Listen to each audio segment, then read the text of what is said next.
Verset 15 à 16. Verset 15. Marc 16, verset 15. Puis il leur dit, oui, lecteur, tu peux regarder au tableau pour lire. Hein? Oui. Puis il leur dit, allez par tout le monde. Allez par tout le monde. Et prêchez la bonne nouvelle à toute la création. Et prêchez la bonne nouvelle à toute la création. Celui qui croira et qui sera baptisé sera sauvé. Mais celui qui ne croira pas sera condamné. Alléluia. Gloire à Dieu. Jésus a établi son église. Il a établi ses disciples. Alléluia. Il a établi, merci ma fille, tu es bénie. Alléluia.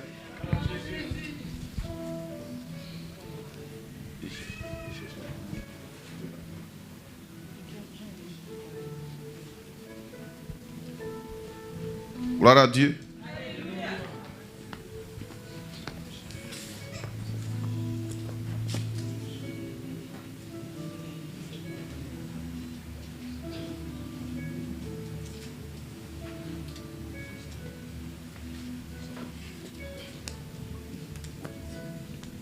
Amen. Dis-moi, je suis béni. Gloire à Dieu.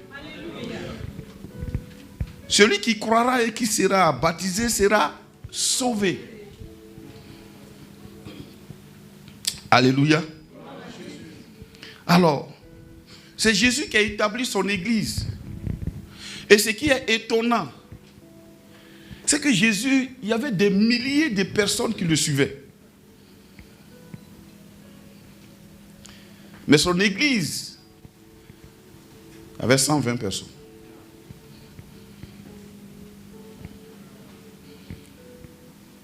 Chaque jour qu'il sort, je me suis posé la question, mais ces milliers de personnes venaient à toi pourquoi? La Bible dit, ils avaient soif, ils voulaient entendre la parole de Dieu.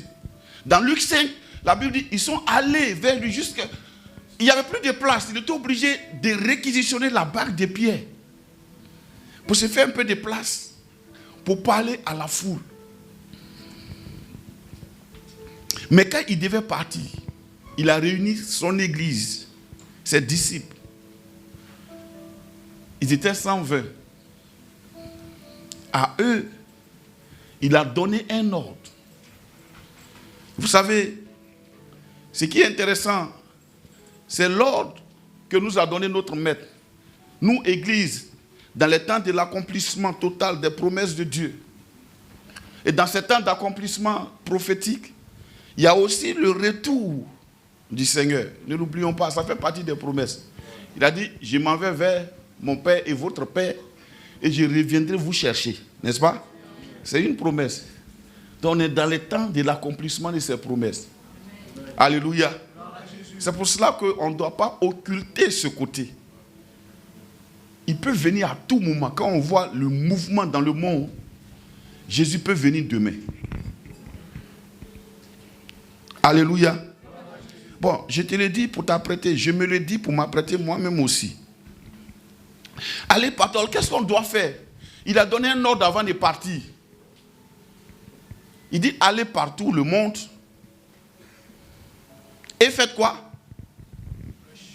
Prêchez la bonne nouvelle à toute la création. Il dit de faire quoi? De prêcher la bonne nouvelle, qu'on appelle en d'autres termes l'évangile. Prêcher la bonne nouvelle à toute la création. Après il dit quoi? Celui qui croira et qui sera baptisé sera sauvé. Est-ce que Jésus n'est pas intéressé par le salut de l'humanité? Si. Mais pourquoi il dit celui qui croira? Parce qu'il sait que l'homme a été créé avec une pleine volonté. C'est ce qu'on appelle le libre arbitre. Et il sait aussi que ce qu'il a mis dans l'évangile est tellement puissant que quelqu'un ne peut pas échapper au salut avec ça. Il dit celui qui croira, il sera sauvé. Et celui qui ne croira pas sera condamné. Pourquoi il sera condamné? Pourquoi on ne lui donne pas une seconde chance? Ça dépend de la puissance de l'évangile.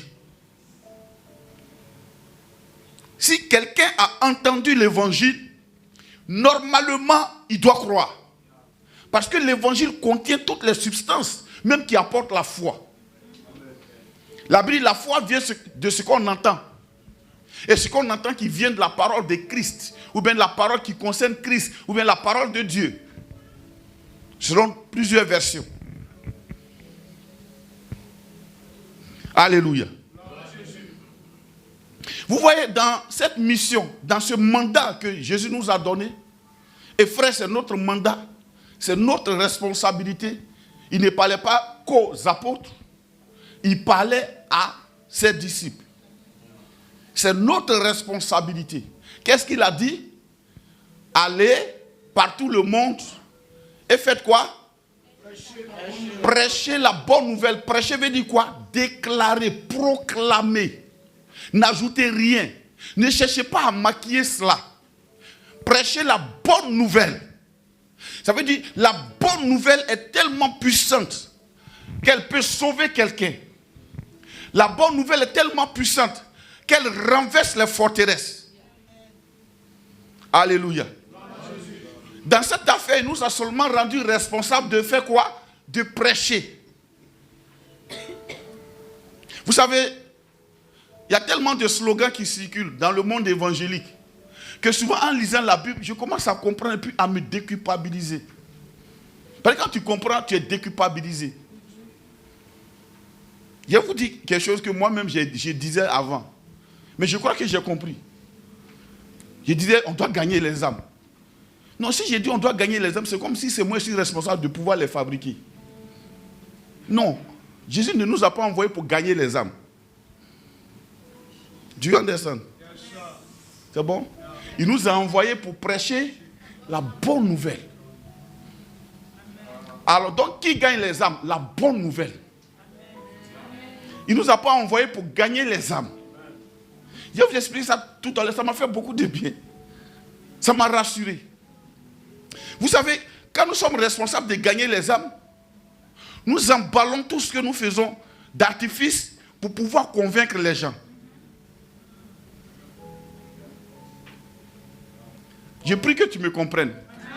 Parce que aller prêcher l'évangile, c'est ce qu'on va faire. Je pense même qu'à partir de lundi.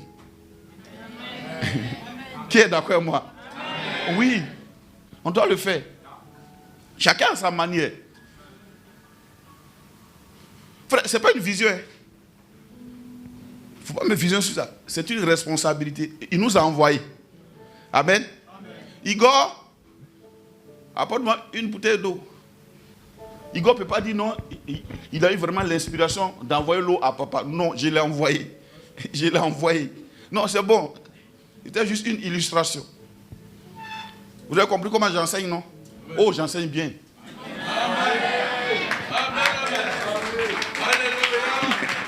Alléluia. Oh, que j'enseigne bien. Je vais te montrer par illustration que, en fait, nous, on prend ça. Oui, les journalistes aiment dire c'est factuel. Oh, Ivoirien, quand on a gagné un nouveau mot, on ne peut pas respirer. Quand on a toussé, c'est factuel. Quand on est allé, c'est factuel. Ah, mon frère. Amen. Amen. C'est une responsabilité. Igor n'a pas le choix. C'est un ordre qu'il a reçu. S'il ne l'a pas accompli, s'il ne l'a pas exécuté, je ne lui ai pas dit, il n'a qu'à m'apporter bissap. Lui peut dire vraiment, le vieux a vraiment soif, il faut que ça soit du bissap. Tu vois, on peut mélanger juste un jus qui va lui donner un peu de force, n'est-ce pas? J'ai dit, il n'a qu'à m'apporter quoi? De l'eau. Alors Jésus nous a dit quoi? d'aller dans le monde, de prêcher la bonne nouvelle. C'est tout. Notre responsabilité, c'est quoi? 1. Aller. 1. Il faut compléter. 1. Il faut dire quoi? 1. 1. 1. 2. Non. Non. C'est d'abord aller. Il dit aller. Donc si on doit dire 1 là, c'est aller par tout le monde. Bon, je veux qu'on comprenne le mouvement qu'on doit faire. Aller. Après, prêcher la bonne nouvelle. Aller par tout le monde, prêcher la bonne nouvelle. Donc il y a 2. Notre responsabilité, elle est bidimensionnelle. Aller par tout le monde et prêcher la bonne nouvelle. Point. Le reste, ça ne nous incombe pas. Est-ce qu'on se comprend? Tu sais, avant, je disais, il faut que chacun amène au moins une âme. J'ai compris et puis ça a changé quelque chose. J'ai dit non, ça c'est pas vrai.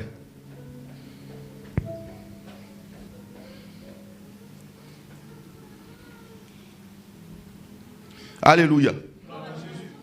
Dans Matthieu 28, verset 19 à 20, là-bas, il a dit, faites de toutes les nations des disciples. Mais dans d'autres versions du même chapitre, là, quand tu lis, il dit, faites des disciples dans toutes les nations. Ça change. Hein? Faites des disciples de toutes les nations. Faites de toutes les nations des disciples, c'est différent de faites des disciples dans toutes les nations. Dans d'autres versions encore, il dit endoctriner. Endoctriner les gens dans toutes les nations. Donc un disciple, c'est un endoctriné. Dis-moi, je suis un endoctriné. Souvent, c'est ce qu'on te refuse. Oh, tu devrais être endoctriné. C'est-à-dire gamé pour Jésus. Endoctriné pour Jésus. Vous voyez, le monde des libertés est en train de se détruire parce qu'il ne veut pas être endoctriné par Jésus. Moi, je suis un endoctriné de Jésus. Je ne calcule pas mes pas. Je suis tellement gamé que, frère, je n'ai rien à sauver. Je n'ai rien à regretter. Amen. Je n'ai rien à regretter. Amen. Je n'ai rien à regretter. Oh. Je n'ai rien à regretter. Jésus est mon sauveur. Jésus est mon Seigneur. Je n'ai rien à regretter. Je n'ai rien à regretter. Oh, amen. Ouais. Quand on a accepté Jésus, c'est ce qu'on chantait avant. Mais maintenant, là, les hommes ont tellement de choses à perdre qu'ils prennent tellement de soins pour se soigner eux-mêmes qu'ils font attention à leur marche. Attention.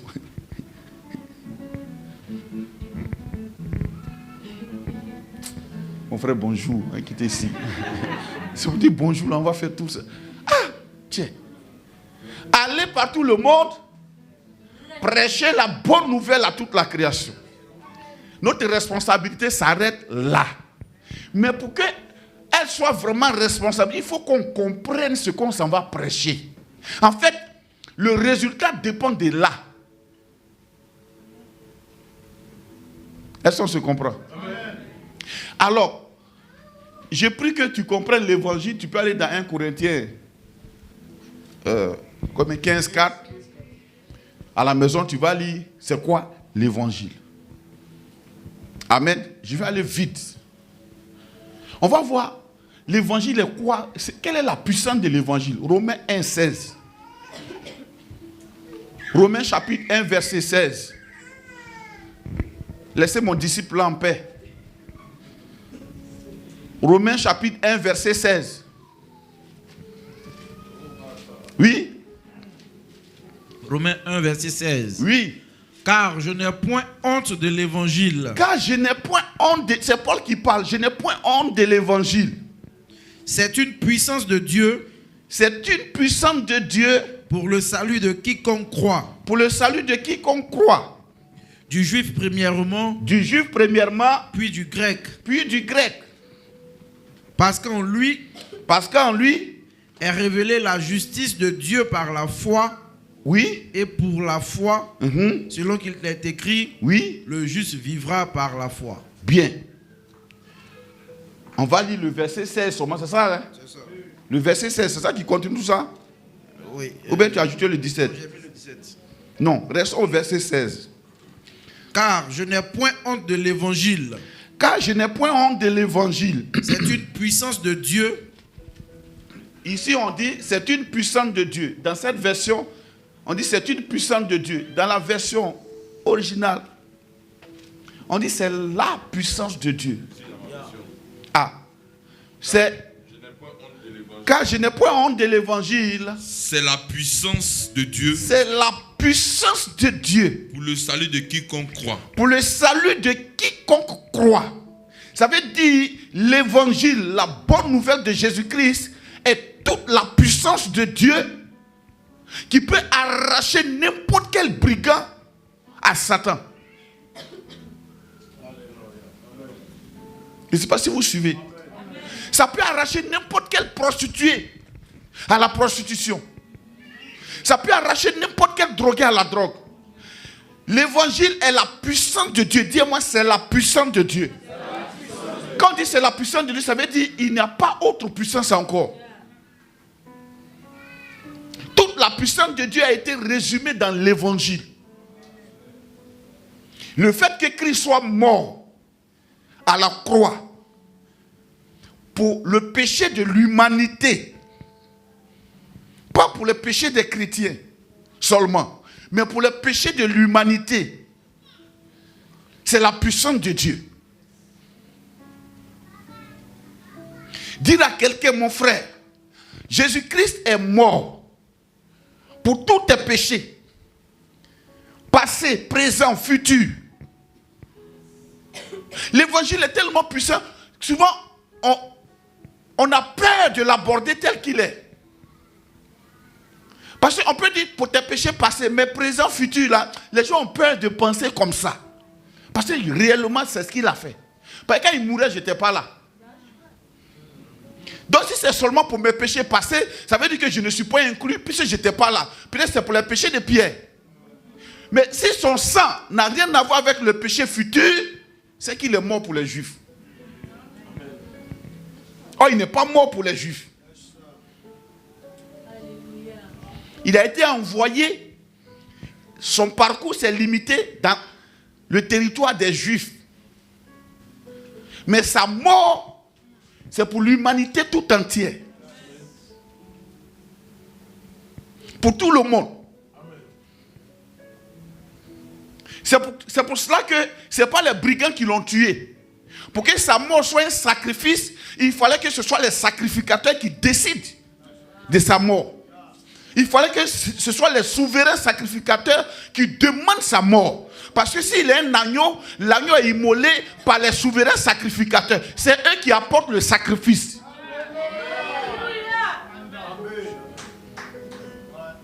Sinon, ce n'est pas les Romains qui l'ont tué. Les Romains ont dit, vous êtes responsables, prenez-le, faites-en ce que vous voulez. Au point qu'il y a un roi, même il y a un gouverneur qui a lavé ses mains et dit, mes mains sont pures du sang de ce juste. Eux-mêmes étaient dans un match qu'eux-mêmes ne comprenaient pas. Mes souverains sacrificateurs, ils ne savent pas que c'est l'agneau parfait. C'est Jean-Baptiste qui a eu la vision que voici l'agneau de Dieu qui ôte le péché du monde. Prêchez l'évangile.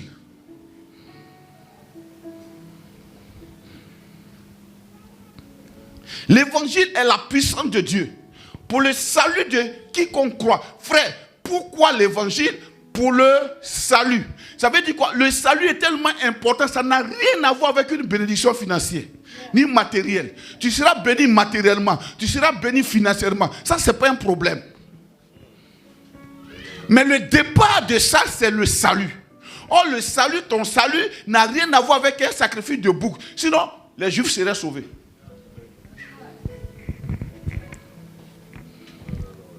Il a dit à Abraham, donne-moi Isaac. Pour faire comprendre à Abraham que pour être sauvé, frère, tu peux mettre agréable tout ça par tes sacrifices que tu fais tous les jours, mais ça ne peut pas te sauver. Moi, je suis obligé de donner Jésus. Je vais te faire comprendre qu'il s'agit de donner son fils unique. Donne-moi Isaac. Voilà pourquoi Abraham a été considéré comme le saint d'Abraham. Parce qu'il n'a pas refusé Isaac. Frère, la raison pour laquelle Dieu a déployé toute sa puissance pour le salut de l'humanité, c'est justement à cause du salut. Il n'y a pas quelque chose sur la terre qu'on peut prendre pour payer son sang. Il dit, vous avez été rachetés à un grand prix. Il dit aussi, ce n'est pas par l'or et l'argent, mais c'est par le sang précieux de Jésus. Dis-moi l'évangile. Il faut qu'on sache ce qu'on s'en va prêcher.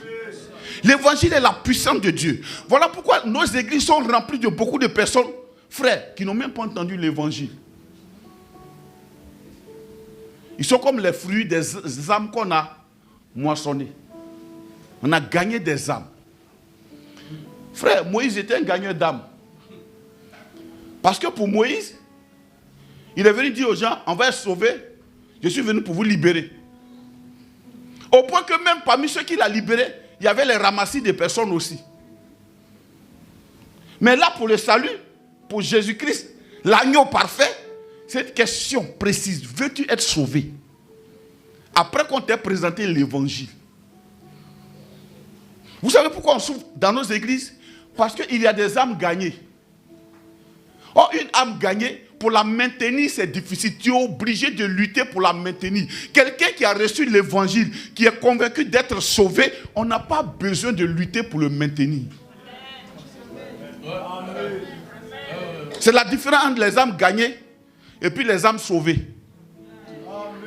Quand le salut rentre, quand Christ rentre dans un cœur, on ne lutte plus pour te maintenir dans le royaume. Tu ne prends pas actif au royaume, au fonctionnement du royaume. Si tu vois qu'on est obligé de plaire aux gens, de faire tous les artifices, il y a beaucoup de frustrés. Je suis frustré. Comment on va prêcher? Si tu as prêché comme ça, c'est de moi il a parlé. Parce que les gens ne sont pas sauvés en réalité. C'est la différence entre l'évangile et gagner les âmes. On peut te gagner en s'intéressant à ton statut social, en t'aidant. C'est pourquoi les gens vont prêcher à des petits sacs de riz. Mon frère, ce n'est pas ça. On peut te gagner ça. Un peu de sacs de riz, un peu de tomates. Nous aussi, on a fait ça. Mais plus je lis ma Bible, plus je comprends que les résultats sont maigres parce que ce n'est pas l'évangile qui a été prêché.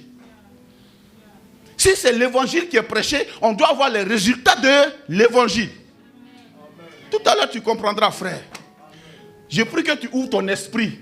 Tu sais, quand une parole vient et qu'elle est authentique, que tu ne luttes pas avec, ça produit le résultat escompté. Amen. Moi, je vous dis, moi, je suis un bon disciple. Si j'ai compris que où je suis en train de partir, ce n'est pas ça. Ça ne me fait rien de dire, je me suis trompé. Le problème que les gens ont, c'est que l'orgueil fait qu'ils ont peur de dire qu'ils se sont trompés. Mon frère, tu es faillible. C'est Jésus seul qui ne s'est pas trompé. Sinon, mon frère, toi et moi, on est faillibles. Même Abraham, il marche, il dit c'est ici. Le lendemain, il dit c'est pas ici, oh, allons encore. Imagine un peu comment. Même Moïse. Même Jésus, il a lavé les yeux, il dit, hey, tu ne dois pas voir comme ça. Il a relavé. Il dit, c'est pas comme ça que tu dois voir. Il faut voir normalement. Vous voyez? À un moment donné, Dieu lui-même voulait se repentir. Il a dit à Moïse, non, je vais les détruire et puis j'ai fait de toi une grande nation. Moïse dit, pardon, vieux père, pardon. Pardon. Ce n'est pas parce qu'il s'était trompé. C'est à cause du comportement. Il était exaspéré du comportement des gens. Mais en fait, Dieu lui-même, il savait qu'ils ne sont pas sauvés, ils sont gagnés. Parce qu'on leur a proposé de quitter l'esclavage. Et on leur a fait miroiter Canaan, le pays là où coule le lait et le miel. Si tu as fait croire à quelqu'un que s'il vient chez lui, il va se marier. Et puis la soeur est là depuis, il n'y a pas de mariage. Donc elle commence à, tu es obligé de fabriquer un mariage pour lui donner. Voilà pourquoi on fait les mariages arrangés dans les églises. Mon frère, dis avec moi le salut. Le salut. Jesus Christ is Lord. Quand quelqu'un est en urgence de pouvoir réussir, et que tu as tellement prié que le gars a réussi, mais il est libéré. C'est pour ça que lui, il est venu. Donc tout ce que tu vas dire après, il s'en fout. Dis avec moi, c'est vrai. Merci ma fille. Voilà. Parce que quand c'est pour dire aïe aussi c'est bon. Donc quand c'est vrai, il faut dire aussi c'est vrai. Voilà. Si j'avais dit tu seras béni, tu vas dire aïe. Bon, tu seras béni. Donc il faut me dire aussi quand c'est vrai. Alléluia. Je ne sais pas si vous avez souffert avec moi. Frère, il y a des gens qui pleurent seuls. Dans la nuit, tu pleures. Il ne faut pas que vraiment le frère, il est en train de chuter, il est en train de partir à gauche. Tu pries. En réalité, il n'a pas reçu l'évangile. Il a été gagné. On est parti faire une belle croisade. Et le gars, il a été impressionné par tout ce qui a été fait. Donc, il a choisi l'église où lui, il sera à l'aise. Et quand il arrive, désillusion, il trouve Michel. Le gars, l'apôtre, le triple apôtre, l'archi-bishop, le oué, le marteau-pilon. Alléluia. Il trouve le gars, et puis il lui dit ici, on ne parle pas de mariage. Oh. Tu tombes amoureux net, on t'accompagne à la mairie. Ah. Viens, père. C'est comment? Donc ça veut dire que son projet de goûter voir, ça s'est arrêté là quand il a écouté le vieux là. Donc il commence à ne pas être trop d'accord. Parce que quand il voit les jeunes soeurs, elles sont belles, mais si elles goûtent là, après il peut. Voilà. Et puis on va voir. Mais il se rend compte qu'ici là, tiens, il y a des choses mais tu n'as pas cœur. Tu as murmuré ça dans ton cœur, mais tu n'as pas cœur. Alléluia. Gloire à Jésus. Alléluia. Donc l'évangile, c'est la puissance de Dieu pour le salut de quiconque croit. Parce que l'évangile transporte les éléments nécessaires pour que quiconque, on dit quiconque veut dire n'importe qui. C'est pour cela aussi qu'il ne faut pas aller faire des tris des gens à qui on s'en va prêcher. Parce qu'on veut tellement gagner les gens qu'on s'en va chez les gens qui souffrent. Moi j'ai une de mes fichiers là, Yopougon. Mais j'ai dit, je ne la comprends pas. Il dit, mais quand toi tu dois prêcher, c'est les gens comme ça, que toi tu vois sur la route, ou bien c'est comment? Elle les même envoyé des gens jusqu'à un jour, il y a un qu'elle a envoyé là, un couple. Qui les ont marmaillés, quand ils ont pris leurs 3 millions, ils ont volé, ils sont partis. Il dit, tu as vu non? Vous avez écouté, ils font pitié. Attends, qui fait plus pitié qu'un voleur? Moi, j'ai grandi à la police. Tu écoutes un voleur en train de nier. C'est pas mon... Mais tu peux pas... Yeah.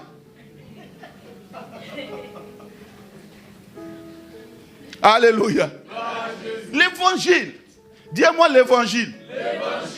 Parce qu'il faut voir le résultat de l'évangile. C'est pour ça que la Bible a été écrite. Alors, allons voir le résultat de l'évangile. D'abord, on était sur la puissance de l'évangile. Restons un peu sur la puissance de l'évangile. On était dans Romains. Romains.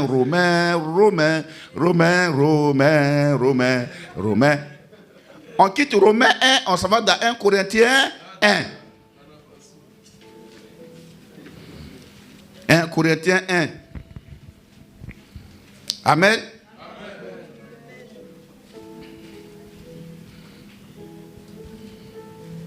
L'évangile? Non, l'évangile. 1 Corinthiens 1, 17 à 19. 1 Corinthiens 1, 17. Oui.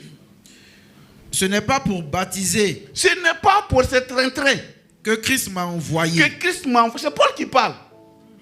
Parce qu'il sait qu'une fois que l'évangile est rentré, mon frère, regarde.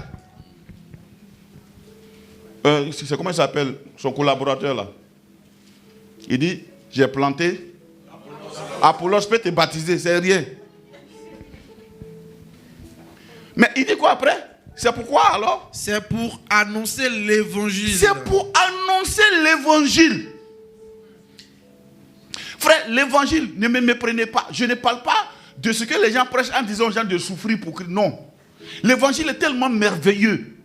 C'est tellement intéressant que quand on te prêche ça, tu ne crois pas. Donc, comme ça, on dit oui, il a payé le prix pour toi. Moi, est-ce que tu me connais? Mon frère, ton péché ne ferait pas Jésus. C'est pour ça même il te connaît. Voilà pourquoi il est mort à la croix pour toi. C'est pour prêcher l'évangile. Et cela sans la sagesse du langage. Je n'ajoute pas la sagesse du langage pour chercher à convaincre quelqu'un. Je le prête dans sa brutalité. Parce que l'évangile est tellement intéressant que quand on ajoute quelque chose, ça dénature cela. C'est trop doux pour qu'on y ajoute quelque chose. Oui? Afin que la croix de Christ ne soit pas rendue vaine. Afin que le sacrifice de Christ à la croix là ne soit pas rendu vaine. Quand il va arriver un temps où on va prêcher sur la croix de Christ, beaucoup de prédicateurs bouleversent la foi des gens en parlant de la croix de Christ. Pour eux, quand ils parlent de croix de Christ, c'est comme s'ils demandaient aux chrétiens de souffrir. Si je dois souffrir, c'est que Christ est mort en vain. La croix de Christ, c'est la souffrance de Christ qui ne peut être égale à aucune autre souffrance sur la terre pour mon salut. Donc il m'a sauvé parfaitement. Je n'ai rien à y ajouter. Maintenant, c'est pour prêcher l'évangile de prendre ma croix. Parce que ma croix, c'est de sortir, malgré mes voitures, d'aller parler aux gens. Malgré mon titre, c'est de sortir pour aller parler aux gens. Malgré tout ce que je suis, c'est de marcher sous le soleil pour distribuer les trains. Ça, c'est une croix. C'est une petite croix. C'est croix de l'homme, croix. Petit. Sinon, croix de Christ, mon frère, tu ne peux pas. Lui-même, il a vu ça, il a été effrayé. Il dit, Père, si ça peut s'éloigner. Mais toutefois, non pas ma volonté, mais toi, ta volonté. Est-ce que tu sais que tu as été sauvé parfaitement? Dieu t'a tellement aimé qu'il a donné son Fils unique à la croix pour toi. C'est pour ça, quand quelqu'un est sauvé vraiment, il n'a pas besoin de mendier l'amour d'un frère. Il y a trop de gens qui sont dans nos églises, ils ne savent même pas qu'ils sont sauvés. Eux-mêmes ne sont pas sauvés. Donc ils sont là, on m'aime pas, on m'a dit ça, on m'a pas dit ça, moi j'ai fait ça, il n'a pas fait ça. Mon frère, tu n'es pas sauvé. Il faut réécouter, on va encore te parler. C'est pourquoi Paul a dit, ceux pour qui j'endure encore de nouveau les douleurs de l'enfantement, c'est-à-dire que tu as besoin d'être encore réenfanté. Et cela sans la sagesse d'une afin que la croix de Christ ne soit pas rendue vaine. Suivant. Car la prédication qui concerne la croix de Christ est une folie pour ceux qui périssent. Est une folie pour ceux qui périssent. Voilà pourquoi on ne peut pas entendre ça et puis ne pas être sauvé. Parce qu'on dit que c'est une folie pour ceux qui périssent. Après, il dit quoi? Mais pour nous qui sommes sauvés. Mais pour nous. Pour moi, Paul, qui suis sauvé, moi, Paul, l'évangile qui a arraché Paul dans la persécution de l'église, on parle de quelqu'un qui était foncièrement religieux. Il faisait partie de la caste des religieux qui ont crucifié le Seigneur. Et il a fait tuer Étienne, il était là. Il a accordé même sa voix pour qu'on tue Étienne. L'évangile, pour le salut de Paul, il n'y avait plus rien à faire que l'évangile. Il dit pour ceux qui périssent, mais pour nous qui sommes sauvés. Dis-moi pour nous qui sommes sauvés. Pour nous qui sommes sauvés. Aïe, l'évangile est quoi? Une puissance de Dieu. Et la puissance de Dieu. En d'autres termes, Dieu a déployé toute sa puissance dans l'évangile pour que moi je sois sauvé. Sinon je n'allais pas être sauvé, frère. C'est pourquoi quand quelqu'un est sauvé, il s'en fout. Et il travaille à son salut. Frère, tu ne peux pas être bon si tu n'es pas sauvé. Voilà pourquoi il y a les avares dans nos églises. Il n'est pas sauvé. Pas lui, il compare la bonté de Dieu au prix. Il ne comprend pas le prix que Christ a payé. Donc on est obligé de les convaincre. Convaincre. Il faut rester. Non. Tu as vu le responsable de Maria, je suis allé le voir. De toute façon, il m'a parlé, c'était même pas douceur même. Il m'a demandé, est-ce que tu as maison? Est-ce qu'on a pris la maison pour tomber amoureux?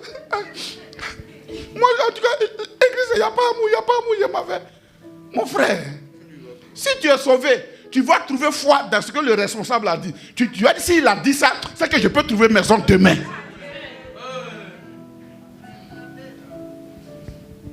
Si tu vois que n'importe quelle parole te frustre, c'est que tu n'arrives pas, la foi ne réside pas dans ton cœur. Sinon, n'importe quelle parole, tu dois saisir ça, trouver foi. Donnez-moi un bon amen, pardon. Encouragez-moi à prêcher, parce que je sais qu'il prêche bien. Voilà, alléluia. Alléluia. Sinon, quand le responsable de loin dit, par exemple, hey, on doit venir à l'heure.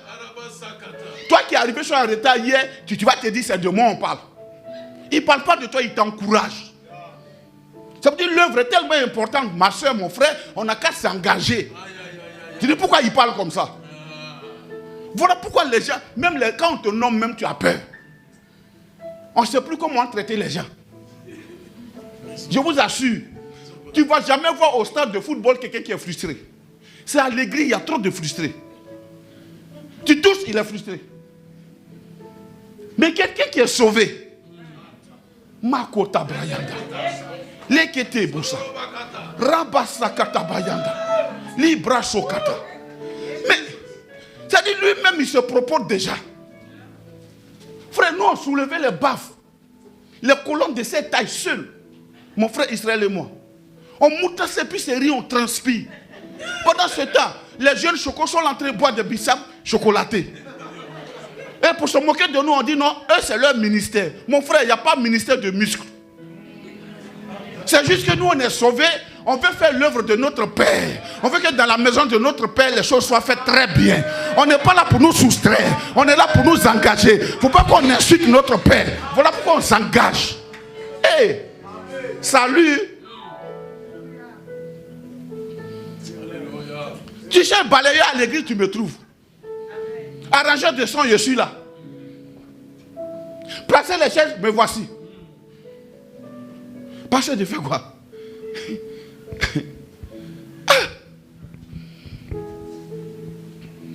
L'évangile. C'est la puissance. Dis-moi l'évangile. C'est la puissance de Dieu, frère.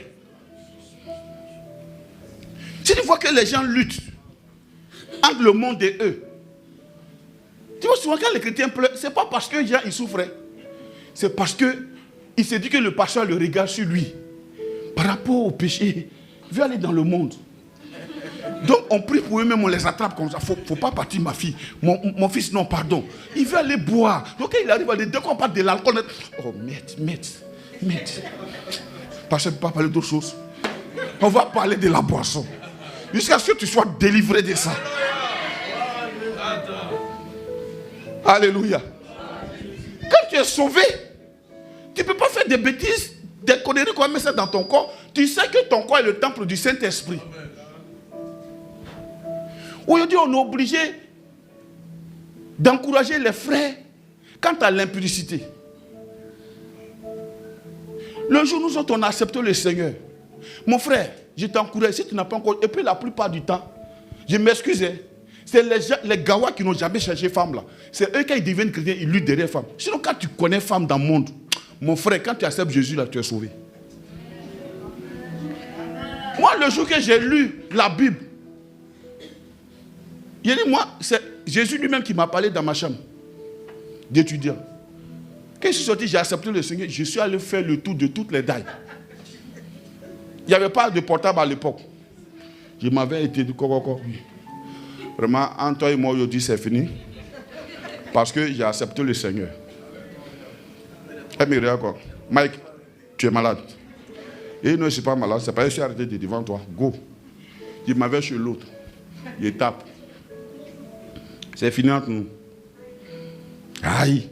Ah, c'est ça. Qui a dit aïe là? C'est ça même. Aïe, comme ça. Tu es saoulé ou bien? Il dit, tu sais que moi, je ne bois pas. Tu as quel problème? Je n'ai pas de problème. J'ai accepté le Seigneur. Après, c'est fini entre nous. Je suis étudiant, hein? Étudiant. Oh, frère, mon fils. Après, va demander à ta maman, elle va te donner la liste. Parce qu'elle les a connus. Je te parle de quelque chose. L'évangile. C'est pour ça que nous autres là, on n'a pas été délivrés quand on nous a enfermés dans pour dire sors, démon, sors. Non. J'étais devant la parole de Dieu et puis j'ai été délivré. J'étais devant mon papa, on lui a expliqué. Il a prié et faisait Philippiens 4, 6, c'est ce qu'il nous a donné. Pendant qu'il l'entraîne, je suis en train de lire des poids, comme ça sort. On est quitté l'entête tranquille, libéré. On s'est marié un an après. Je parle de mon papa, un papa qu'on est. Dans son bureau, en face de brume avant. Je le vois, il dit vraiment, voici ma chérie, moi je l'aime. Mais mon problème, c'est m'abstenir là. Il dit, bon, vraiment, on peut prier demain. Je suis ton témoin, maman est témoin de ma fille. Vous pouvez vous marier. Il dit, c'est vrai, le vieux, c'est vrai. Ce que tu dis là, c'est vrai. Mais tu sais, moi, où je suis quitté là, il faut que j'expérimente un peu l'abstinence. Et si ma femme accouche, on fait comment? Ah, ou bien?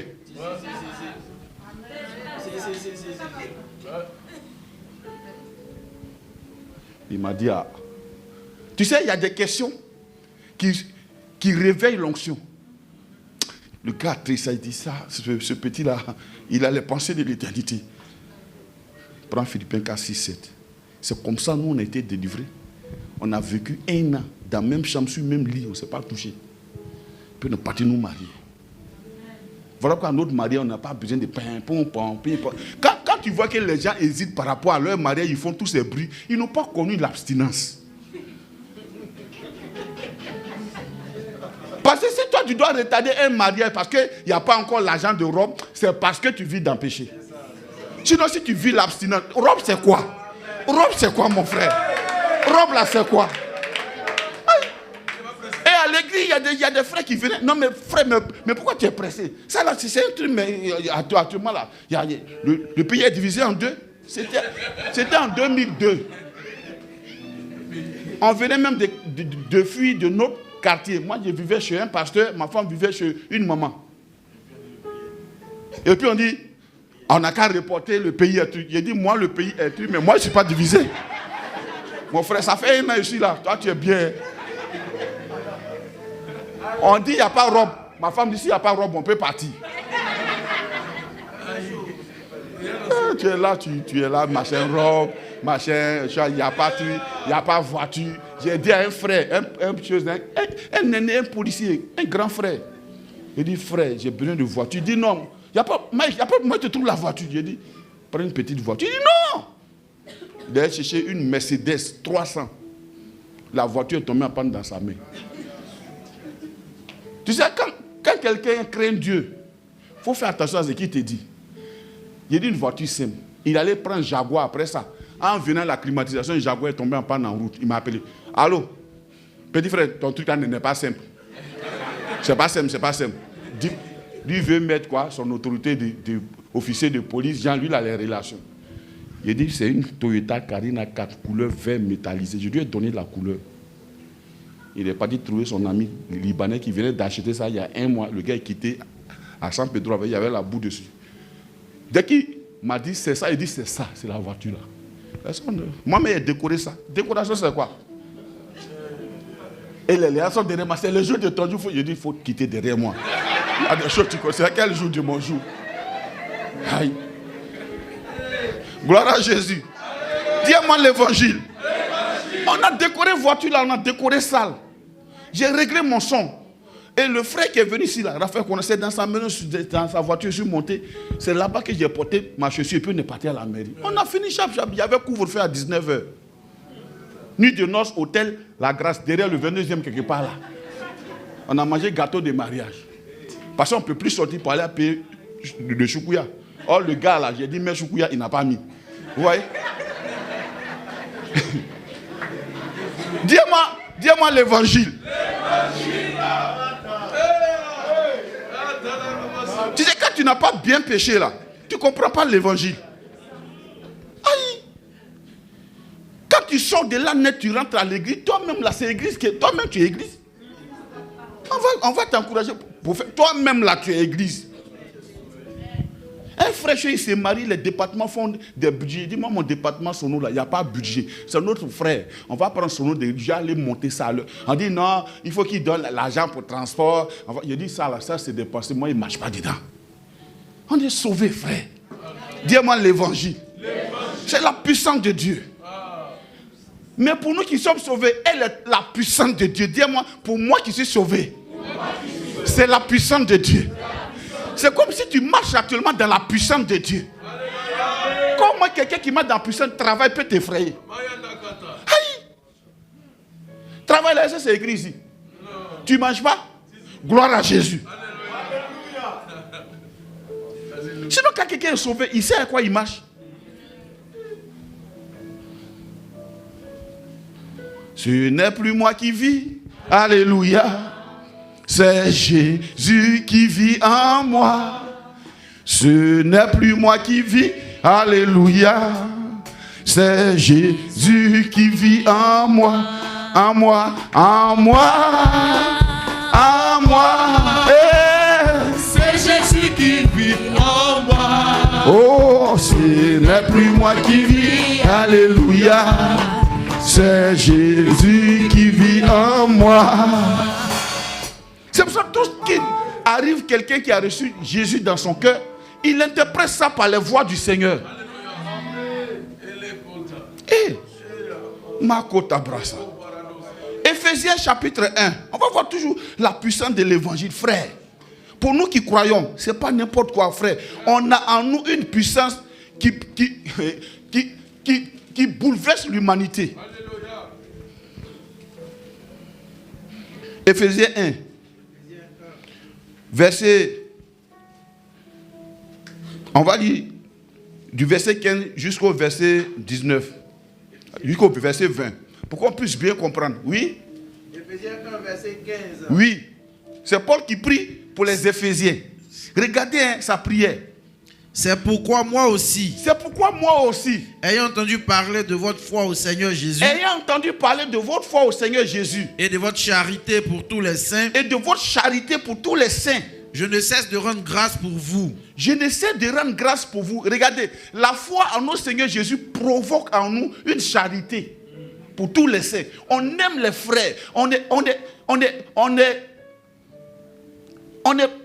donne pour nos frères, pour notre église, pour notre communauté. On est engagé. Il dit, je ne cesse de prier pour vous, oui. Faisons mention de vous dans mes prières. Regarde à quel moment Paul a commencé à prier pour eux. Pas parce qu'il partait à l'église. Il a remarqué quelque chose, la charité en eux. Ça veut dire quand le salut rentre, l'évangile rentre, ça te transforme de l'intérieur et tu deviens charitable. Amen. Amen. Et c'est là Paul a commencé à prier pour eux. Or, nous autres apôtres, on commence à prier pour des frères. Il n'y a pas de charité, mais on prie pour eux pour que Dieu leur donne. Voilà comment on a les problèmes aujourd'hui. Mon frère, ce n'est pas fait de pitié. Non, pasteur, vraiment. Est-ce que tu as reçu Jésus? On va te prêcher l'évangile. Amen. Parce que ce visage de pitié là, si Dieu fait un miracle, toi, et que. Amen. Afin que le Dieu de notre Seigneur, oui, afin que le Dieu de notre Seigneur Jésus-Christ, oui, afin que le Dieu de notre Seigneur Jésus-Christ, le Père de gloire, vous donne un esprit de sagesse. Regarde comment Paul prie pour eux. Frère, on doit se dire que c'est nous qui avons la puissance. Ce n'est pas les sectes pernicieuses. Ce ne sont pas les services, les sociétés secrètes. Souvent, les chrétiens ne comprennent tellement pas ce qu'ils ont reçu en acceptant Jésus qu'ils sont obligés de faire allégeance aux sociétés secrètes. Non, frère. Imagine, regarde. Vous donne quoi? Un esprit de sagesse. Un esprit de sagesse. Et de révélation. Dans sa connaissance. Paul a commencé à prier pour eux. Pour que eux, ils aient un esprit de sagesse et de révélation dans sa connaissance. Frère, on ne peut pas encourager quelqu'un qui connaît Jésus, qui a une alliance, une communion avec le Seigneur. Parce que quand il rencontre le Seigneur dans sa révélation, il comprend ce que c'est que le corps de Christ. On oublie de prêcher beaucoup aujourd'hui parce que les gens sont devenus endurcis. Quand tu vois révélation, tu comprends corps de Christ. C'est-à-dire ton frère qui est assis à côté là, ça peut être orteil, mais il fait partie du corps. À moins qu'il soit sauvé. Faut pas confondre. C'est pour ça que les gens mettent leur émotion en voulant faire à l'académie, en donnant leur superflu aux frères pour dire qu'ils sont gentils. Non, hein. Si le gars n'est pas sauvé, mon frère, il faut t'arrêter. Bon, on continue. Qu'il illumine. Il illumine les yeux de votre cœur. On est des illuminés. Il illumine les yeux de votre cœur. Notre cœur a des yeux. Il illumine les yeux de votre cœur, oui. Pour que vous sachiez. Quelle est l'espérance qui s'attache à son appel. Qui s'attache au fait qu'il vous a appelé du monde. Ce n'est pas appel en tant que serviteur de Dieu. Quelle est l'espérance qui s'attache à son appel à votre égard? Quand il vous a appelé du monde, il vous a tiré du monde, il y a une espérance à avoir, frère. Oui. Quelle est la richesse de la gloire? Quelle est la richesse de la gloire? Richesse de quoi? Richesse de quoi? Non, dites ça plus fort, pardon. Parce que, frère, quand tu comprends ce que c'est qu'être disciple de Jésus-Christ, tu ne peux pas envier le monde. C'est parce que les chrétiens ne comprennent pas qu'aujourd'hui, on dit tu n'es pas comme rat d'église.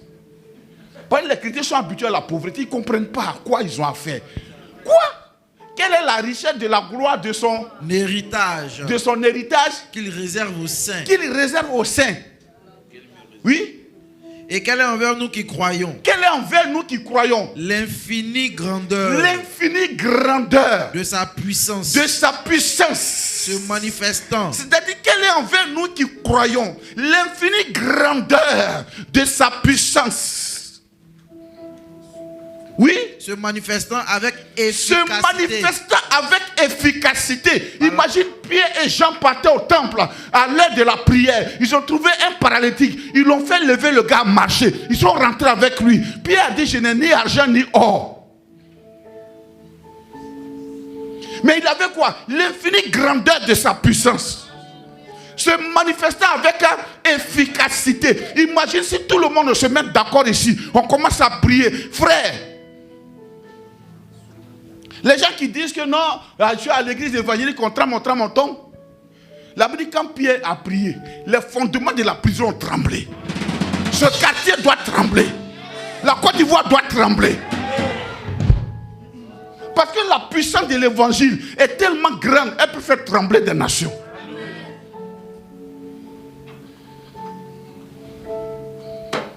Tu sais, quand on n'ouvre pas les yeux des gens sur la puissance de l'évangile, on les ouvre sur le social.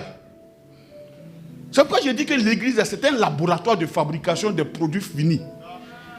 Des gens spirituels qui se mettent ensemble pour dire, on veut voir la gloire de Dieu descendre dans ce lieu. On veut voir dans notre loin la puissance de Dieu se déployer. On veut voir dans ce lieu une gloire qui descend, où les aveugles voient, les paralytiques marchent. On veut que quand on sort pour aller évangéliser, que tu sois seul ou pas, la gloire de Dieu descend. C'est le même évangile. Pierre n'était pas différent. Paul n'était pas extraterrestre. Se manifestant avec efficacité. Par la vertu de sa force. Par la vertu de sa force. On continue. Il a déployé en Christ. Cette puissance-là, il a fait quoi? Déployé. Il a déployé ça en Christ. En faisant quoi? En le ressuscitant des morts. En le ressuscitant des morts. Ça veut dire quoi? Ça veut dire, au moment où Dieu a ressuscité Christ, c'est la même puissance qu'il a déployée. En Christ, en le ressuscitant des morts, c'est cette même puissance-là qui est en nous. Dis-moi, c'est cette même puissance qui est en moi. Donc le monde même attend la manifestation de cette puissance. Voilà pourquoi on dit le monde attend avec un ardent désir la révélation des fils de Dieu. Le monde n'attend pas les murmures, le monde n'attend pas les inquiétudes, le monde n'attend pas l'incrédulité. Le monde attend la manifestation des fils de Dieu. Parce que ici il y a un obstacle, un blocage dans une nation. On a besoin de l'église. Non pas pour donner des révélations, mais pour prier pour l'église. Pour prier pour la nation. Non pas pour aller faire des pronostics footballistiques. Parce que beaucoup de chrétiens maintenant sont rentrés dans les pronostics. Ils jouent 1xBet. C'est pourquoi ils sont intéressés par les matchs. Comment? C'est-à-dire, on désacralise Jésus même pour l'envoyer jusqu'à dans le pronostic de football. Comment? Comment ça?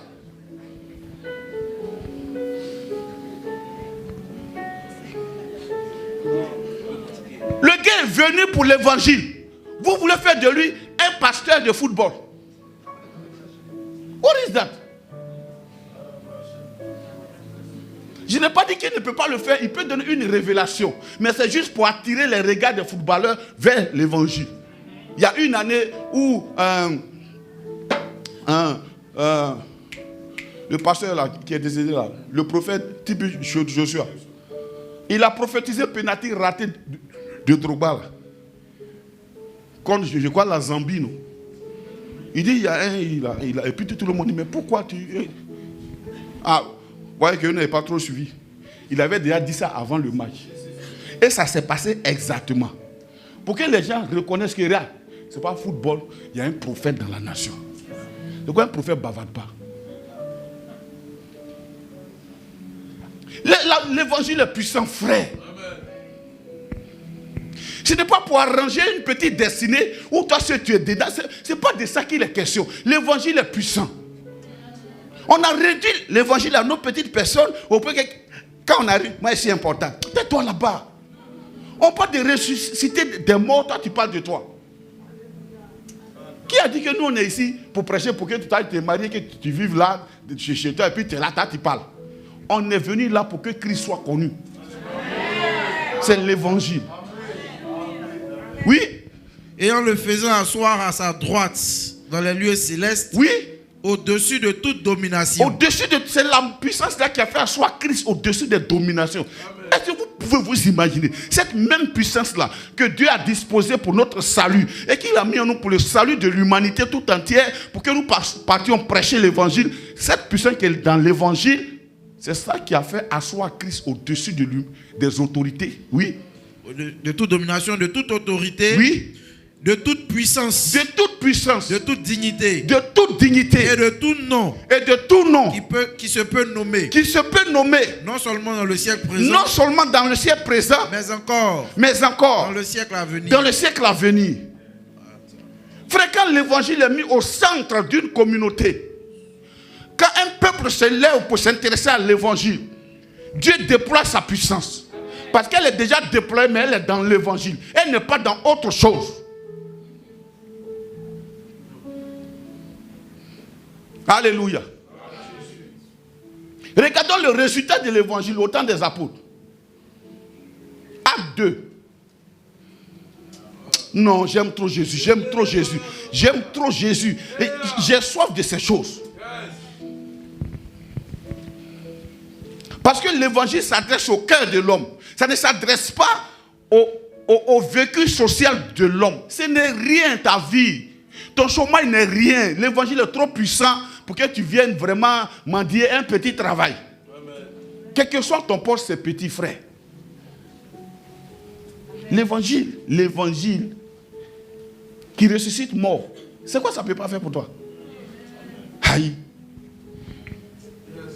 C'est pour ça que ne t'inquiète pas. C'est tellement puissant que j'ai dit la dernière fois, non.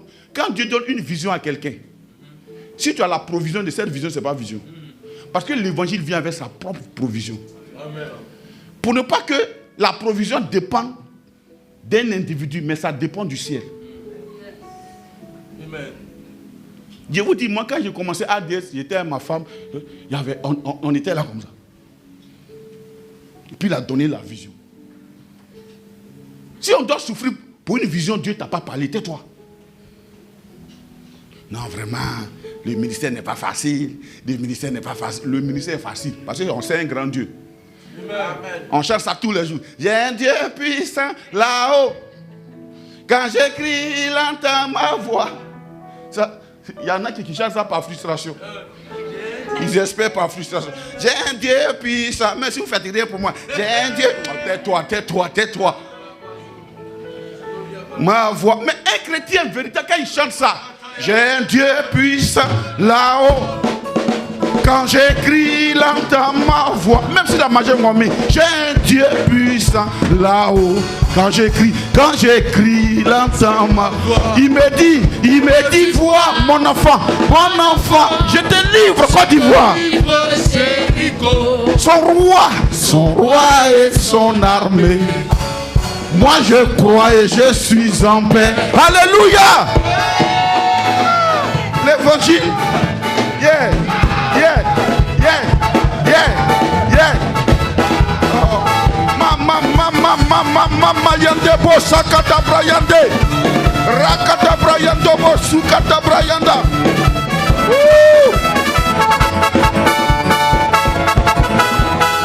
Amen.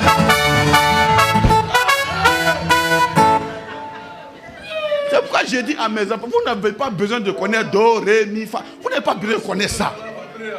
Aïe. La chorale de Dieu qui a chanté pour que les murailles de Jéricho tombent, ils n'ont pas fait école de musique. Moi, on chante encore Ré. J'ai chanté débrouille-toi, tu vas m'accompagner. Ré. Et puis j'ai m'asseoir pour chercher si c'est Ré, ou bien si c'est Fa, si c'est Do mineur, Ré mineur. C'est quoi ça? Du Fa dièse. C'est quoi ces choses-là?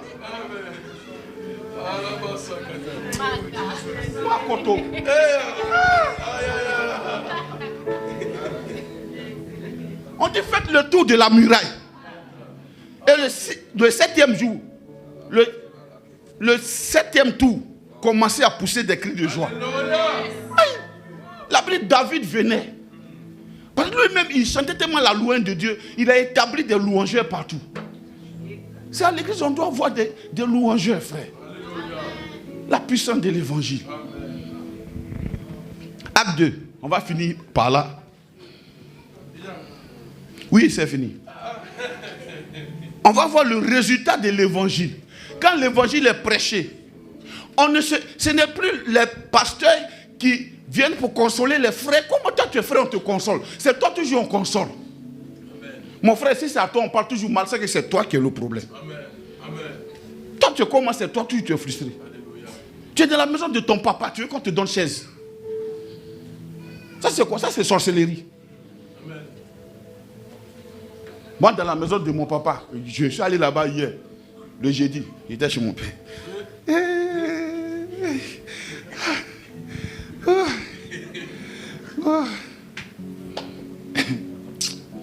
Tu as des témoins, quand tu entends ça t'encourage. Il a commencé à nous exhorter, à nous encourager. Et puis il y a une dame qui m'a appelé pour aller faire consécration d'un bébé. C'est devenu consécration de tout un quartier. Le 2, lui était dans l'avion pour aller à San Pedro. Il a fini veille. Premier 2, il était dans l'avion. Il prie les gens, ça tombe là-bas, perte de vue. L'évangile. L'évangile, dis-moi l'évangile. Mon vieux. Oui. Acte 2, 37. On va lire. Acte 2, verset 37. Vous voyez, quand on entend l'évangile, quelque chose se passe dans le cœur. Oui. Après avoir entendu ce discours. Après avoir reçu un peu de vivre. Ah. Après avoir reçu un peu de t-shirt. Ah. Après avoir entendu ce discours.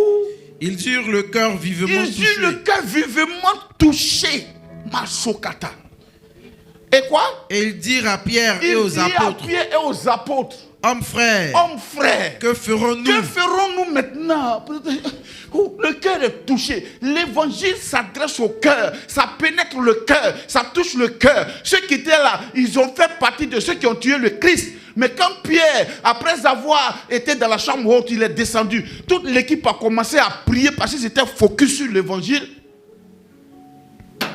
Pierre a prêché. Le discours a atteint sa cible. Pourquoi? Il n'a pas prêché autre chose que l'évangile. C'est pourquoi Paul a dit, si vous le retenez tel que je vous l'ai prescrit, tel que je vous l'ai annoncé, il ne peut pas échouer l'évangile. Mais quand on commence à mettre des artifices, Comme ce gars dont Joseph a interprété le rêve, qui a été pendu. Je ne sais pas si c'est le panetier ou bien quoi. Lui, il a fait rêve. Il était chargé de donner le pain à Pharaon. Qu'est-ce qu'il fait? Il prend le pain et puis il met des petits raisins dessus, les cerises. Les oiseaux sont venus bouffer ça sur sa tête. Joseph dit, Pharaon va couper ta tête. Ça veut dire quoi? On a pris l'évangile, on a essayé d'arranger ça un peu. Le corps de Christ, on essaie d'habiller ça un peu avec nos artifices. Ça commence à être infect. Voilà pourquoi tu vois des pasteurs qui mettent au front de l'évangile. Ça commence à être infect. Quand tu veux te polir trop, tu vas arranger la parole de Dieu. Quand il parle de la parole de Dieu, je parle de l'amour qui est à l'intérieur de l'évangile. Dieu a tant aimé le monde. Il t'a tellement aimé, mon frère, ma soeur, qu'il a payé le prix à la croix pour tes péchés. Si tu le reçois aujourd'hui, veux-tu le recevoir? Il a déjà fait. Mais il faut que tu y crois pour que tu sois sauvé. L'évangile est tellement beau. Ils ont dit à Pierre, quand ils ont entendu Pierre parler, homme frère, que ferons-nous? Parce que leur cœur a été touché. Pourquoi? Frère, ce n'est pas en croyant ici qu'on est sauvé, c'est en croyant du cœur. C'est quoi les intellectuels un problème à l'église? Parce que tout ce qui peut être sujet de salut grand, qui peut les faire échapper à des grands trucs qui arrivent plus tard, ils prennent, ils banalisent.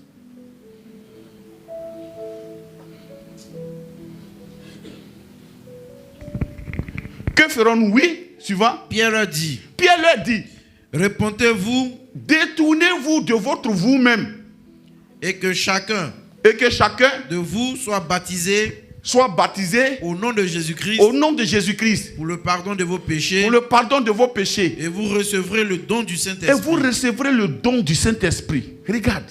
Non seulement on est sauvé, on reçoit le don du Saint-Esprit. Mais regarde ce que Pierre leur dit. Repentez-vous. Ça veut dire quoi? Détournez-vous de votre manière de concevoir la vie. Tournez-vous vers Dieu. Se repentir, ce n'est pas pleurer. C'est se détourner. Quelle est ta conception de la vie, de la chrétienté? Quelle est cette conception que tu as arrangée là?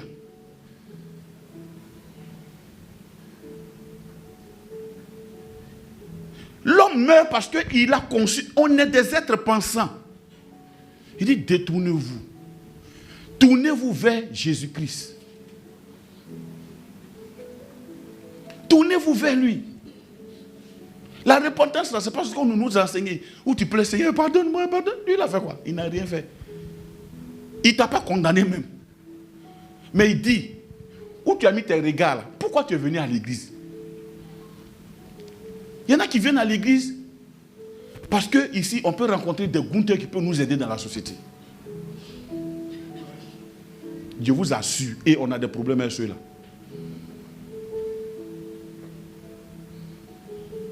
Vous allez dans les grandes communes. C'est pour ça que les gens vont là-bas, souvent pour avoir marché. Là-bas, au moins, je peux... Voilà, tu vois un peu, non?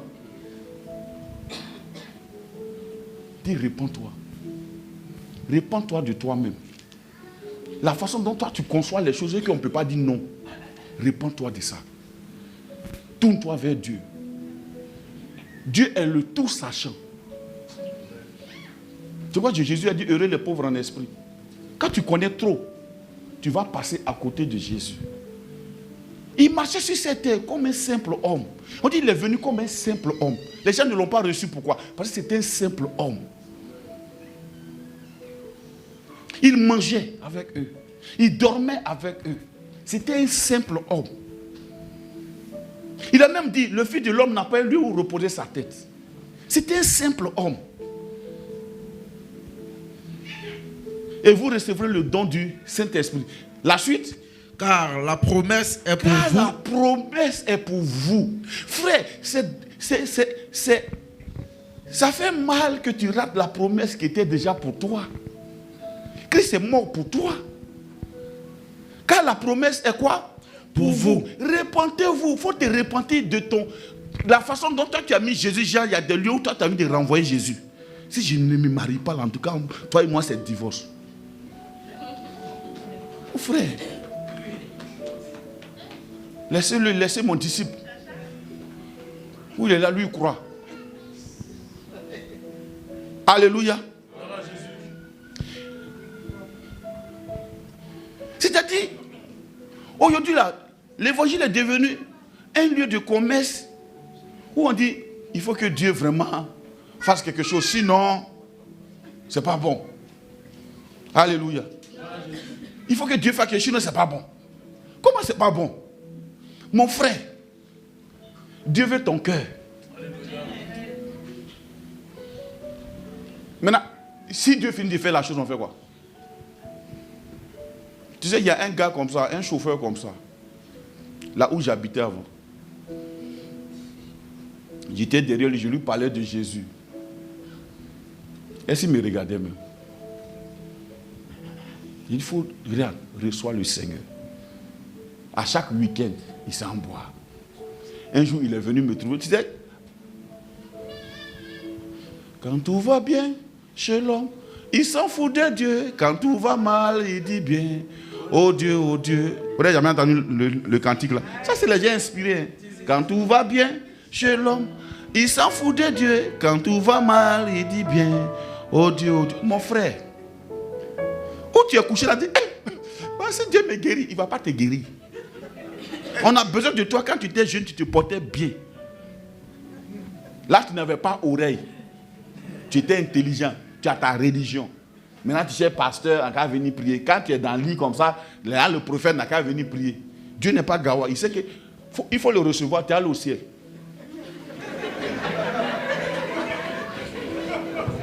Il ne va pas te perdre deux fois. C'est pourquoi il y a des gens pour qui vous priez et puis ça va là. Vous ne connaissez pas ce qu'il va faire après. Ézéchiel, Dieu l'a exaucé. Il a mis 15 ans.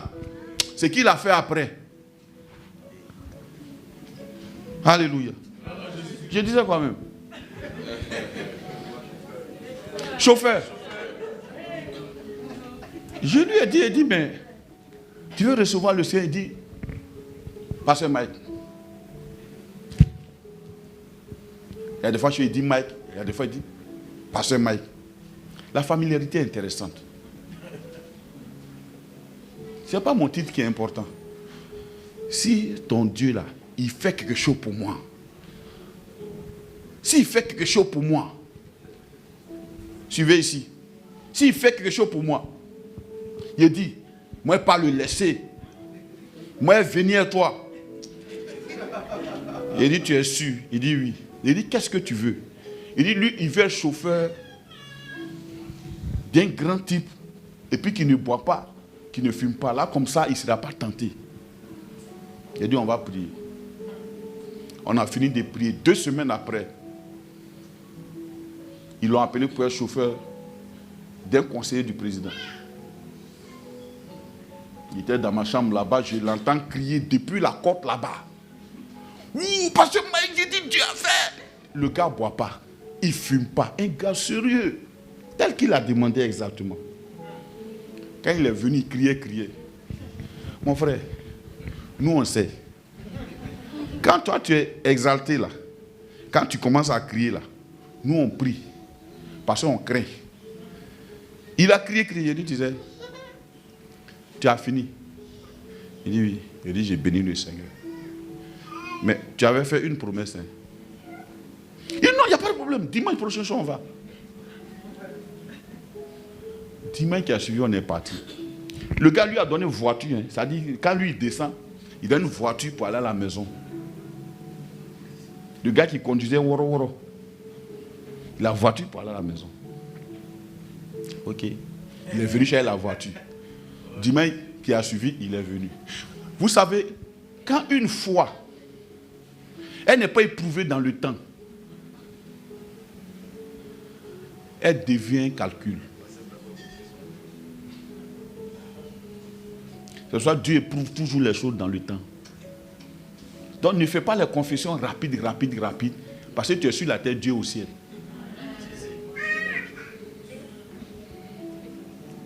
Premier dimanche, On est parti à lui.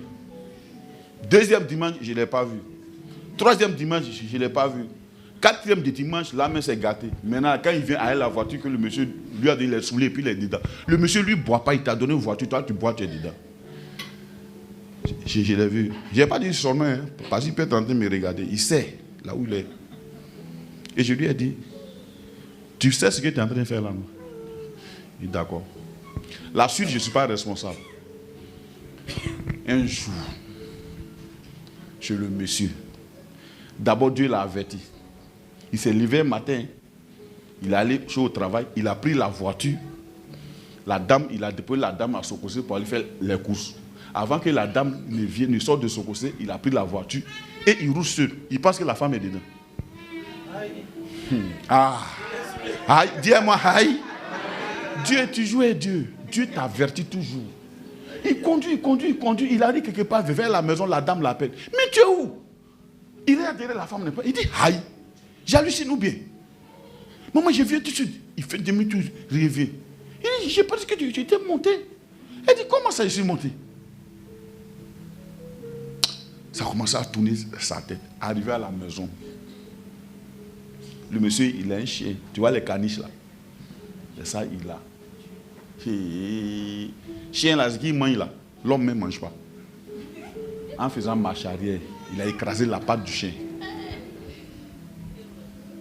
Le même jour, il a été renvoyé. Le même jour, il a été renvoyé. Et moi, vous me connaissez où? Il est venu en pleurant. Moi, les trucs là, je n'ai aucune. Aïe. Mais de faire quoi? De faire quoi? Non, dis-moi de faire quoi?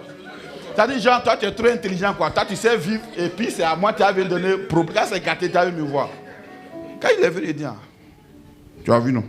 Et il t'avait dit, mon Dieu, il fait toujours. L'évangile, quand ça rentre dans le cœur de quelqu'un. Oui, on va finir, oui. Ouais, folie. Le frère Shalom, il veut vraiment. Car la promesse. Oui, non, on a déjà fini là. Suivant. Et par plusieurs autres paroles. Et par plusieurs autres paroles. Oui. Il les conjurait. Il les conjurait. Et les exhortait. Et les exhortait. Disant. Sauvez-vous de cette génération perverse. Sauvez-vous de cette génération perverse. Oui. Ceux qui acceptaient sa parole. Ceux qui acceptaient sa parole. Furent baptisés. Et en ce jour-là. Le nombre des disciples augmenta d'environ 3000 âmes. Le jour de la Pentecôte. Cette Pentecôte, il y a eu 3000 âmes sauvées. Le jour que la loi a été donnée, il y a eu 3000 personnes mortes. Ensuite, regardez le résultat de l'évangile. Ceux qui ont accepté l'évangile, on dit, ils faisaient quoi? Ils persévéraient. Dans l'enseignement des apôtres. On n'a pas dit on les encourageait. On dit eux, comme l'évangile est rentré, Jésus est rentré, ils ont commencé à faire quoi? À persévérer d'eux-mêmes. Ils persévéraient dans l'enseignement des apôtres. C'est le résultat de l'évangile. La puissance de l'évangile crée un peuple qui a soif et qui persévère dans l'enseignement. Parce que frère, l'enseignement endoctrine la personne pour rester dans le royaume. Ils persévéraient dans l'enseignement des apôtres. Après, dans la communion fraternelle, on ne leur disait pas que tel est ton frère, parce que c'est le même esprit qui est rentré, qui est dans l'autre. Donc ils avaient les mêmes pensées pratiquement. Ils persévéraient dans la communion fraternelle, oui. Dans la fraction du pain. Dans la fraction du pain. Et dans les prières. Et dans les prières, ils étaient 3000 et plus. Personne n'allait chez son frère pour dire non, frère, tu as vu, on est la même chose. C'est notre groupe. Toi, tu es dans notre groupe. Que cet esprit de groupe-là meure au nom de Jésus. Amen. Que tu sois délivré de tout groupe dans lequel tu es au nom de Jésus. Et quand ils arrivent, c'est l'interdit, ils prennent pour captiver les jeunes. Anniversaire. J'ai pris que tu sois tellement focus sur Christ que ton anniversaire ne te dise rien. Amen. Que si quelqu'un veut t'avoir par ça, qu'il soit vaincu au nom de Jésus. Alléluia. Anniversaire. Au point qu'on n'arrive plus à tourner les regards des gens vers Christ, c'est vers anniversaire. Toi, tu n'as rien, tu fêtes. Ton papa te dit ça tous les jours, mais tu es têtu dedans. Tu n'as rien, tu fêtes. Tu as vu le président là sur les réseaux sociaux en train de fêter anniversaire. Demain, tu as marché. Il faut travailler, il faut étudier. Tu vas avoir l'argent d'après le prêtre. J'aime bien son affaire. Il dit, tu as fait le compas. Où est l'argent? Donne-nous à manger, mon frère. Est-ce que je comprends? Dis-moi l'évangile. Dans la fraction du pain et quoi? Et dans les prières. C'est-à-dire, on ne les encourageait pas pour venir prier. C'était leur vie. C'est le résultat de l'évangile. Mais quand on t'a gagné à Christ, on est obligé de t'encourager, de te donner transport avant que tu viennes. On est obligé de faire ceci avant que tu ne fasses cela. On est obligé de te comprendre, d'aller chercher dans le dictionnaire les mots pour les adoucir avant de te dire viens à l'heure. Tu veux que j'aille trouver quel autre mot là, pas pour dire viens à l'heure. Moi, je n'ai pas un autre vocabulaire. Tu es venu en retard. Et il y a deux façons de te dire ça. Tu es en retard. Mais pourtant, tu n'arrives pas en retard au travail. Vous voyez un peu, non? Je n'ai jamais vu quelqu'un ici qui arrive en retard au travail. Mais pourquoi c'est à l'église les chrétiens arrivent en retard? Et dans la prière, oui.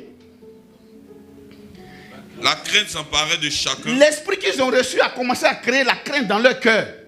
Et il se faisait beaucoup de prodiges et de miracles par les apôtres. Frère, ce n'est pas parce que mon ministère est petit, mais au milieu d'un peuple qui est endurci, miracle ne peut pas se passer. Jésus même à Nazareth n'a rien fait. Les Nazaréens tuent toujours les prophètes. Donc ne m'accuse pas si depuis là ta situation ne bouge pas. C'est l'incrédulité du peuple. Le même Jésus qui est arrivé à Capernaum, il était à Nazareth et puis il disait, vous allez me dire, fais ce que tu as fait à Capernaum. Pourtant, il ne peut même pas encore arriver là-bas. Lui, il voyait derrière les miracles qui se passaient à Capernaum parce que ça s'est passé dans leur cœur. Amen. Les prodiges ne se passent pas pour un peuple qui est endurci. L'évangile. L'évangile. C'est pourquoi vous voyez les pasteurs Christ là. Quand il doit prier pour les malades, c'est au moment où il prie la séance, on voit. Sinon, avant ça, il y a un travail qui est fait. On vous prend, on vous met dans une salle, peut-être pendant 6 mois, on vous parle. Jusqu'à ce que les boulons là sautent. Il y en a qui sont malades, ils sont assis là, et puis ils ont des choses contre les gens. Tu vas être guéri comment? Tu es assis là, tu es contre ton papa. Tu vas être guéri comment? Et tu crées l'association des gens qui sont contre leurs parents. Tu vas être guéri comment? Tu vas prospérer comment? Tu vas aller loin comment? Même si tu prospères, Dieu va souffler dessus demain. Ce n'est pas prophétie, c'est une loi. On oublie de te prendre pour te parler. Il parle avec eux pendant près de 6 mois. Il y a des huissiers qui parlent, des pasteurs qui prient avec eux. Jusqu'à ce que les boulons la sautent. Le jour maintenant, ils sont prêts à recevoir la guérison nette dans les mains. Il fait comme... Le gars guérit. D'autres, mais ils sont déjà préparés depuis leur ville là-bas. Vous n'avez pas vu? Il a dit à une de ses filles chantes, ne faites pas ça. Elle s'est endurcie. Non, elle... Vous l'entendez encore? Tu sais chanter, mais tu n'as pas l'onction. Il ne faut pas croire que talent c'est quelque chose. Talent là, c'est onction. C'est l'onction qui se met dessus. Et puis toi, on te connaît. Il ne faut pas croire que non, chanter c'est un ministère. Il faut t'asseoir. Mets-toi sous l'aile de quelqu'un. Là où tu es né, reste là. Commence à continuer à travailler fidèle. Écoute, ce n'est pas toujours ce que tu veux, il va te dire.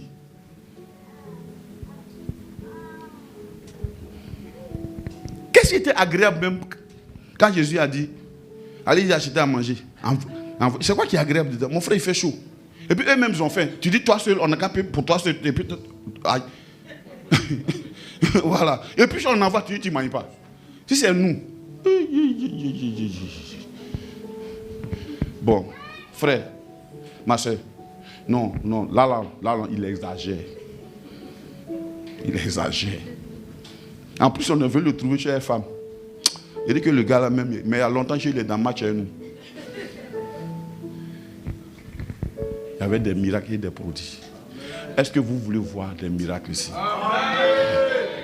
Mais les miracles là, ça s'est passé non seulement pour les autres, mais aussi les disciples en profitaient. La Bible dit au point que ceux qui avaient les champs les vendaient, les maisons les vendaient, apportaient le prix à l'église. Je n'ai pas dit de faire ça. Eux, ils ont fait ça parce qu'il y avait l'esprit. Ils ont reçu l'évangile. Est-ce que toi, est-ce que tu as reçu l'évangile? Est-ce qu'on ne t'a pas gagné? Est-ce que tu n'es pas ici parce qu'un pasteur est gentil et toi? Est-ce que tu n'es pas ici par un calcul de ruse? Ma soeur, ça va aller.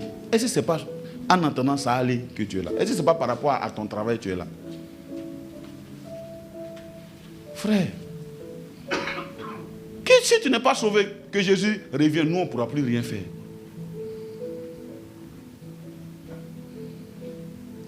C'est le moment de se repentir.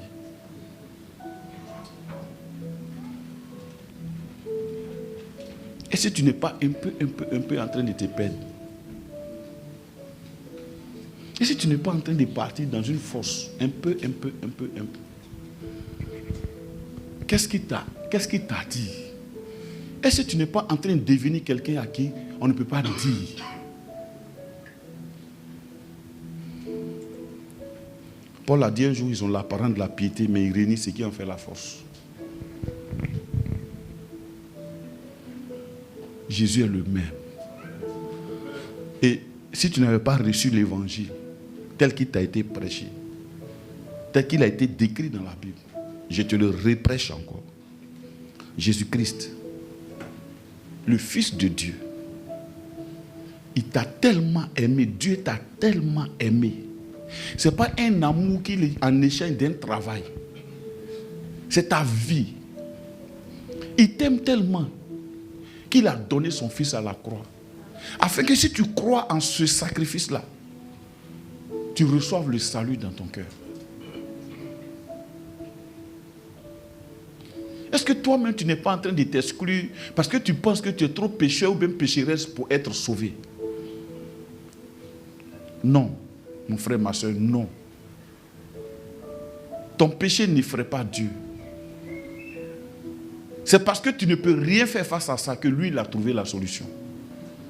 Et cette solution, il a envoyé son Fils à la croix pour mourir pour toi. Avant même que tu ne naisses, on va baisser la tête, on va prier.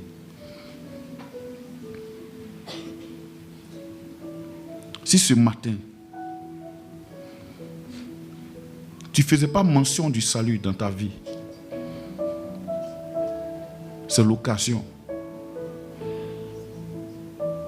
de naître encore de nouveau aujourd'hui. Alors tu vas parler dans ton cœur. Tu vas répéter après moi dans ton cœur. J'ai pris que ce soit entre toi et celui qui voit dans ton cœur. Tu vas dire, Seigneur Jésus, je te reçois aujourd'hui comme Seigneur de ma vie. Père, je te reçois comme Seigneur de ma vie. Tu es mort à la croix pour mon péché, mes péchés passés, mes péchés présents et mes péchés futurs. Seigneur, je crois en ton sacrifice.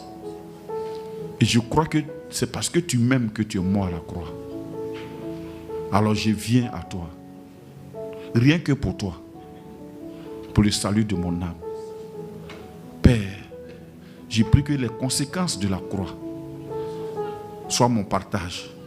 Les avantages de la croix soient mon partage. Le résultat de la croix soit mon partage. Au nom de Jésus. Amen. Si tu as fait cette prière dans ton cœur, crois toujours à l'amour de Jésus pour toi. Ne marchande pas cet amour par rapport au regard d'un être humain. S'il y a quelque chose que tu devais faire que tu n'as pas fait, sois le premier à dire, je ne l'ai pas fait. Je le reconnais. Et tu seras libéré des pièges de l'ennemi. Il est là, c'est le menteur. Et la Bible dit qu'il est le père du mensonge.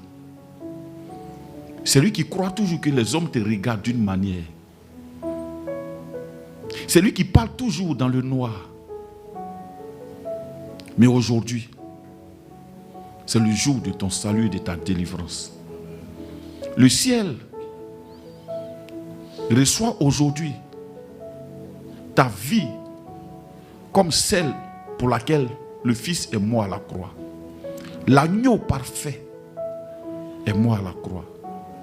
Et lui, il t'aime d'un amour inconditionnel. Il ne nous a pas dit de faire quelque chose avant de nous aimer.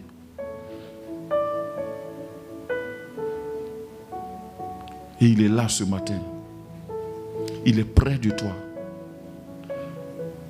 Je t'assure, il est près de toi. Je vois même sa main sur le dos d'une personne en train de te dire, je suis là pour ne pas que tu te perdes. Je vois sa main posée sur toi. Merci Père.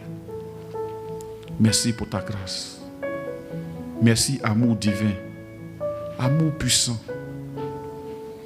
Peu importe ce que tu crois avoir subi, ce n'est pas de ça qu'il est question. Mais le consolateur, le Saint-Esprit, t'a été donné pour que tu vois les traces des mains de l'agneau immolé. Le jour que Thomas a vu ces traces, il a dit, mon Seigneur et mon Dieu. Désormais, il est ton Dieu. Il est ton Seigneur. Je prie au nom de Jésus, en tant que sacrificateur établi en ce lieu, que tous les autres dieux qui voulaient s'établir en toi soient vaincus au nom de Jésus.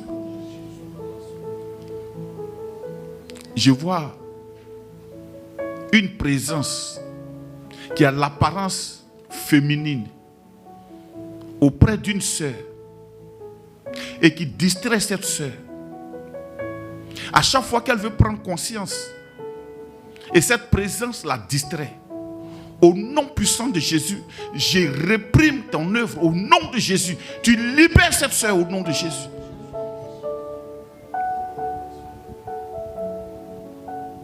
Merci Père.